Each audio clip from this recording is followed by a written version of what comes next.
What was rattling around my mind this week, I learned that two people I know in real life actually have their own YouTube channel.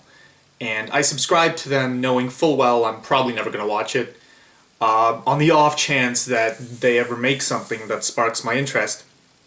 And that got me thinking, I have... YouTube is it's kind of like an obsession.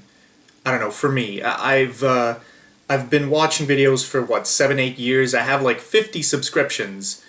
And, I mean, most of these I don't even look at. I mean, maybe 3 of them I come back to periodically. Or there's like maybe 5 that I'd say are actually like good channels that I can get excited about.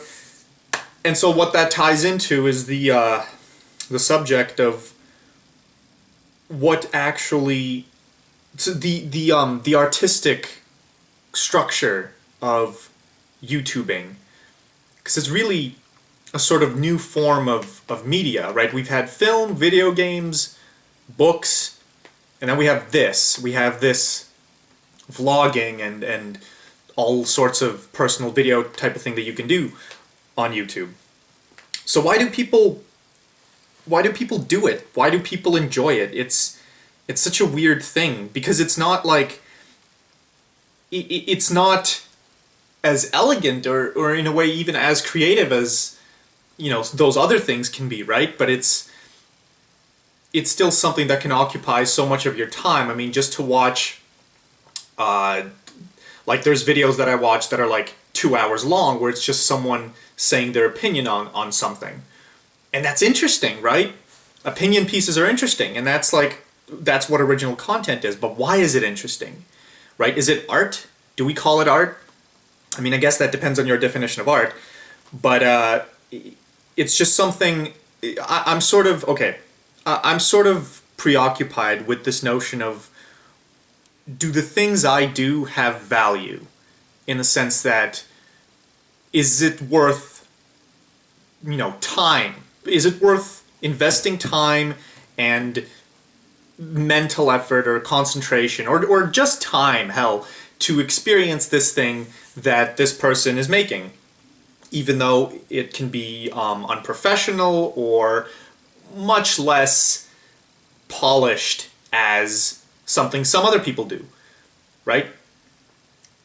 And I don't know, it's not an easy thing to answer. I often ask people, well, why do you watch a certain thing? Well, why do you like this particular channel? Or why do you like this particular movie? And they say, well, because it's fun.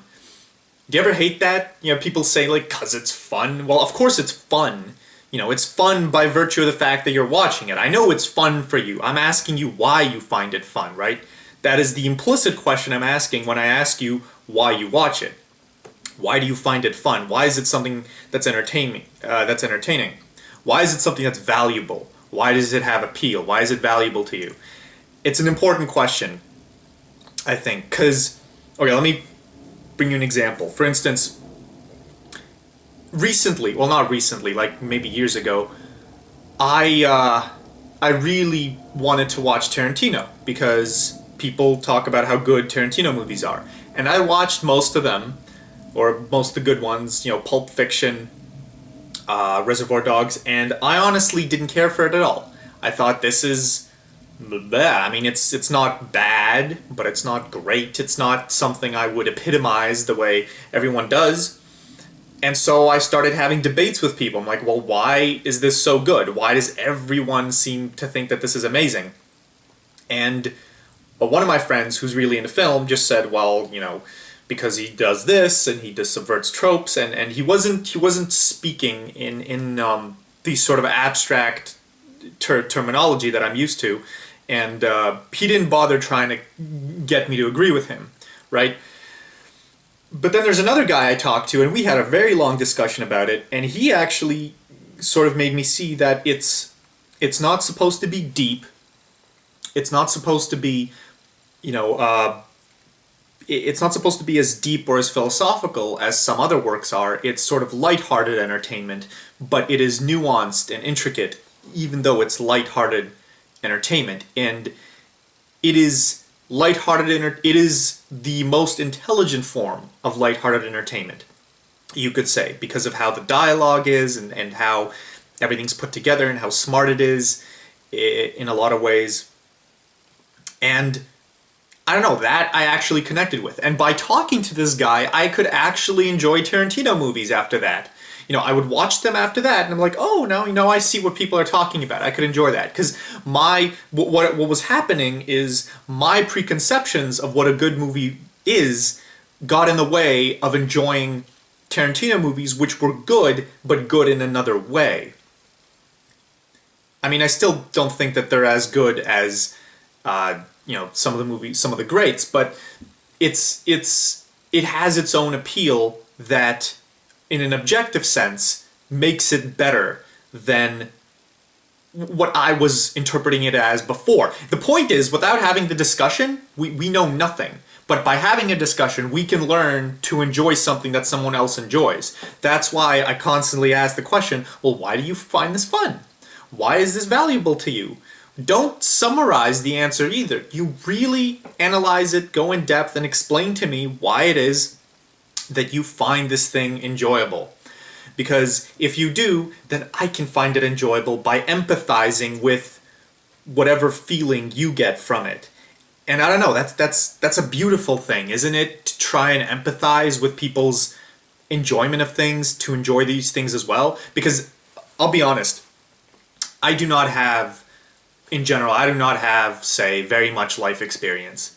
Right? I'm still pretty young, whatever. But there's a lot of things I want to experience, and if everyone has this approach that's like, well, if you don't fucking find it fun now, you never will, or, if you don't find it fun, move on, go do your own thing. That is limiting to me. I want to find it fun. I want to see enjoyment in it, even if I'm critical. But you have to analyze it yourself and make me, and convince me in a way. You have to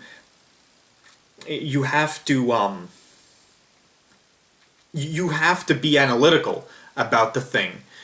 Because if we analyze it, then we can truly determine, if we know what it is that people find fun about it, then we can know what to appreciate. It's entirely possible that when I'm watching anime or when I'm watching Tarantino and I'm not enjoying it, it's because I'm looking at the wrong thing, because, people look at things with filters and stuff. And to be able to, look at it with other filters or ignore those filters, I have to understand what other people... Anyway, I have to understand what other people enjoy about it. That's why summarizing things, I don't believe is a good thing. And I think we are all more open-minded and capable of experiencing more good things if we have that discussion. And this applies to YouTube videos as well. Okay, when I say YouTube videos, I mean original content. I don't mean stuff like, trailers for movies or, I don't know, anything that's sort of trying to market or give you a taste of another product. A trailer for a movie or a game or some kind of product or music lyrics for music videos, whatever. I mean original content that people create. Now, I think anyone who watches YouTube videos regularly knows that there is a shit ton of terrible... Oh, I also not counting educational videos. If I want to be educated, I can always go to YouTube and find those, like Khan Academy or something. But I'm not going to get passionate about it and be like, though, this is my favorite channel, because it's not original content. Right. So, anyone who's been on YouTube could probably say, and who watches videos regularly, could say how the amount of crap that exists in the YouTube world. So what counts as stuff that isn't crap?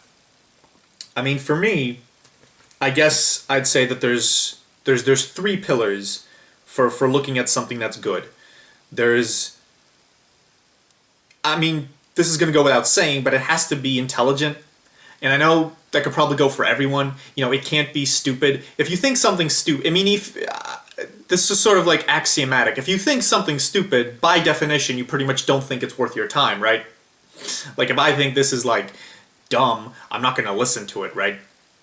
So, It has to be intelligent. Where intelligent is, well, obviously my standards of intelligent, but what that means is it doesn't, maybe not necessarily scientific, not even necessarily philosophical, just analytical, if I could say it. Nuanced.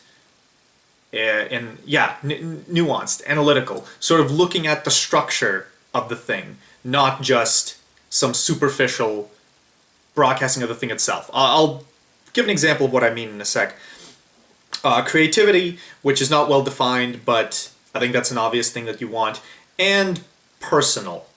It has to be personal. That's the third pillar. And I'll explain what that means in a second.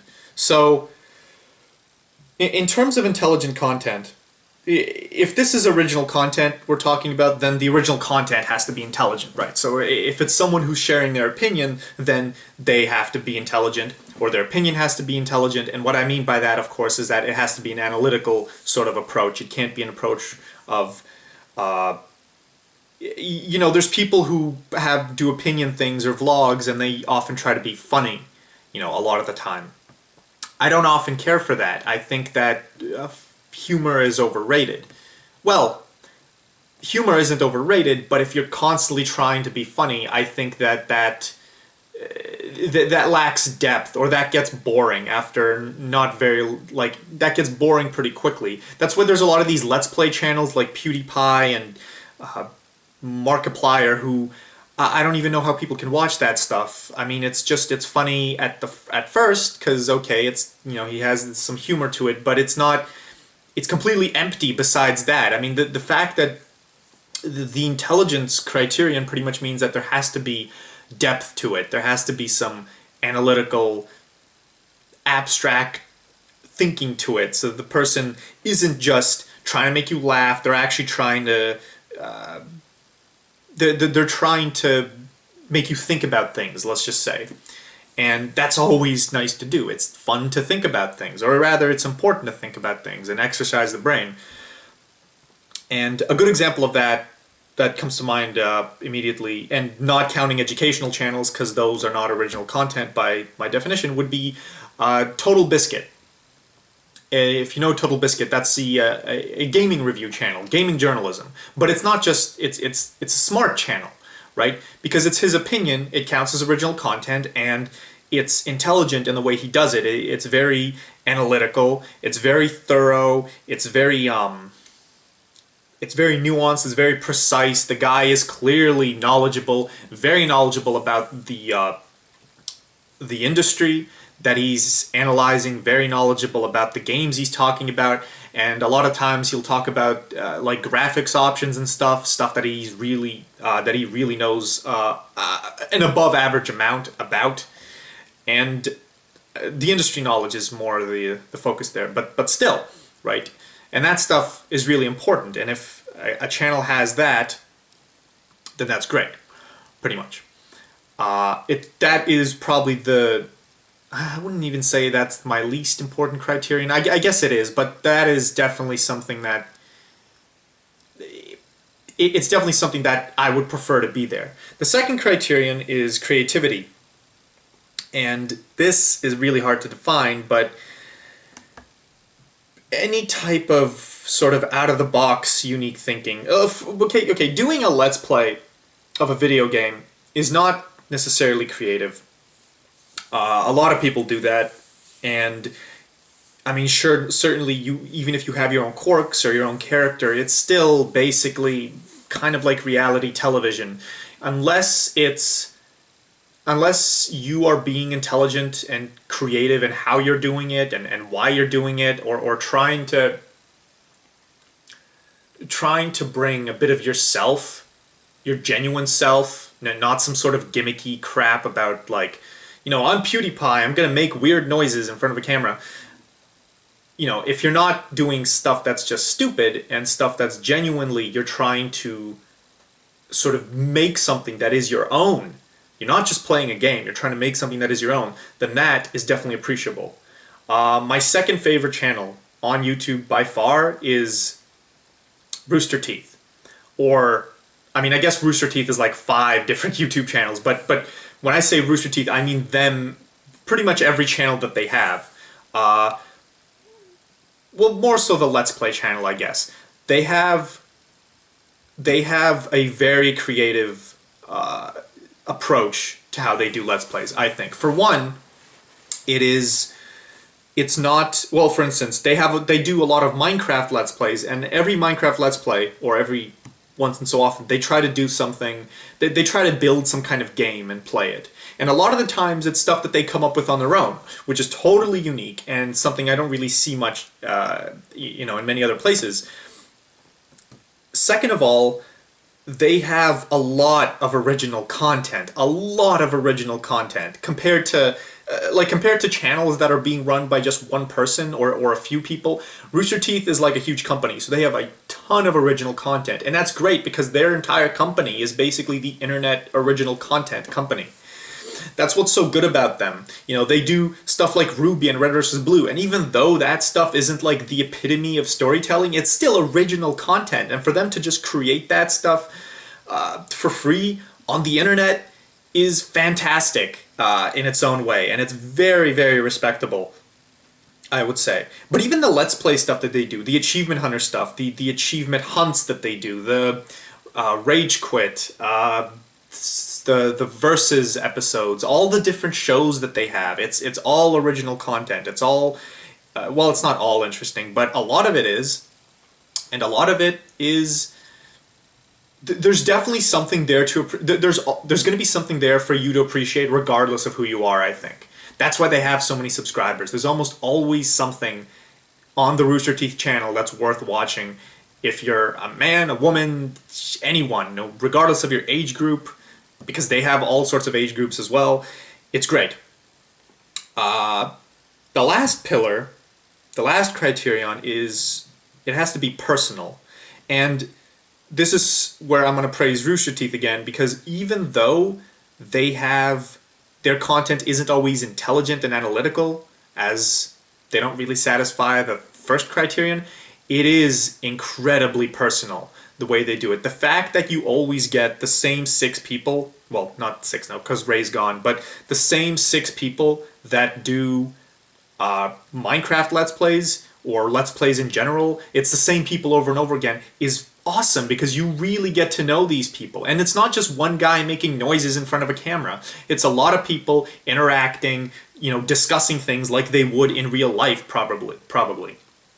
Right? Because I don't think they're just, I don't know how much acting those guys do, but I imagine it's not that much. I imagine for the most part, the parts of the video that aren't interesting to listen to just get edited out, and the parts that are left are just those guys in the Let's Play channel doing their own thing genuinely, and it's all authentic, and that's great, and you really get to know these people and connect with them. And it's like every week, you get these 6 visitors that you can invite into your home and watch them play a game and have fun watching them play a game. It's great, and it's incredibly nuanced. And if you get to know the 6 of them, you get to know the relationships between them, the interactions between them, the memes that they have going on, like the stuff that they put on their shirts, or the things that they say to each other, all of the different, I don't know, it feels, it's like,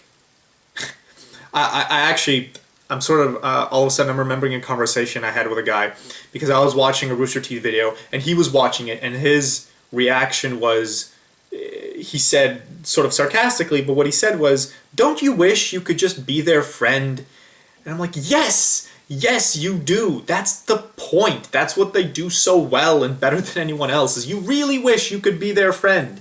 You really wish you could know these people in real life and interact with them. That's how good they are at relating to their audience, to gamers and stuff. That's what I mean by being personal.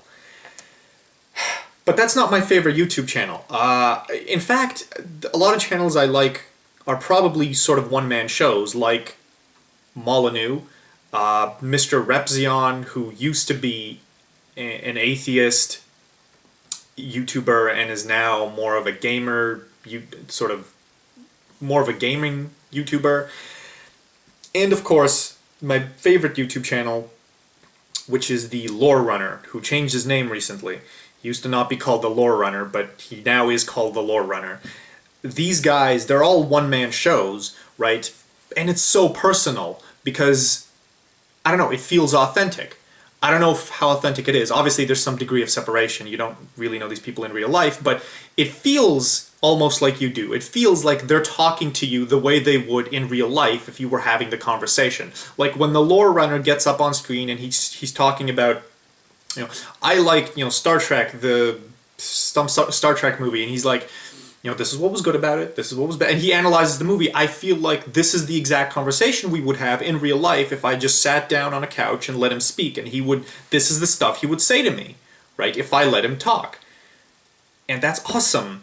That's the kind of authenticity I'm looking for, right? It's not just, it's not an act, it's not, making funny noises in front of a screen, or pretending to be something you're not, or having some kind of gimmick. That stuff is also okay.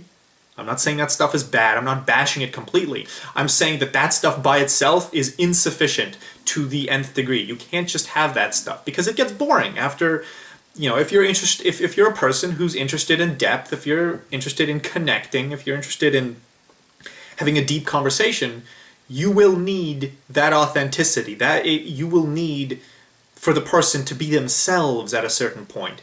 Constantly seeing the gimmick gets boring.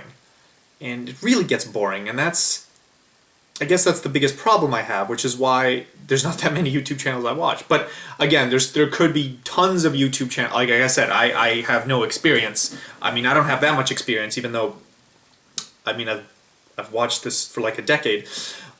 What I mean is, there could be tons of channels that I would love that I don't even know about, probably. They probably definitely exist, right? I mean, that said, even if they do exist, that's not guaranteed that I'm going to watch them because, you can't watch everyone. And just watching, like, Lorerunner, you guys, like, the Lorerunner is a guy who, his videos are longer than my videos. His videos are, like, he has, like, hour-and-a-half long videos, 2-hour-long videos regularly. And watching that is almost a full-time job. Well, okay. Watching that and a few of the other things I watch is almost a full-time job. I don't know how much time I would have to watch all the stuff that I think is good, but the point is, I'm really interested in people's opinion, your guys' opinion, anyone's opinion on what counts as good YouTubing. Because I want to find more authentic, original content out there. Content that is intelligent, creative, hopefully as creative as it can be, and personal. And this is the most important one, the personal requirement. And I'm trying to do these three in my own channel, namely in that the personal thing, I think I have that down. Part of that, I think I'm being as authentic as I can be. Definitely intelligent by my own standards, otherwise, by definition. And creative in the, in a sense of, I think it's creative in the sense of the topics that I like to discuss. I think that's where the creativity comes in here, right? But there's definitely improvements in that area that can be made. My point is, less gimmicks, more creativity, more authenticity is always good. And if that's what people, I just want to know is that what other people enjoy? Is that what other people like? Because most of the people I know in real life are not really YouTubers. But is this what YouTubers, by YouTubers I mean people who watch YouTube, is this what YouTubers like? Is this what the YouTubers, is this what, I'm losing my train of thought. I'm going to wrap this up right here because I think I've already said what I was going to say and there's not much else to say. The point is, okay, I really would like to hear people's opinions on what counts as good YouTubing, because there's definitely more for me to learn, and more for everyone to learn, and it'll be a great experience to connect with people in that way. Cheers.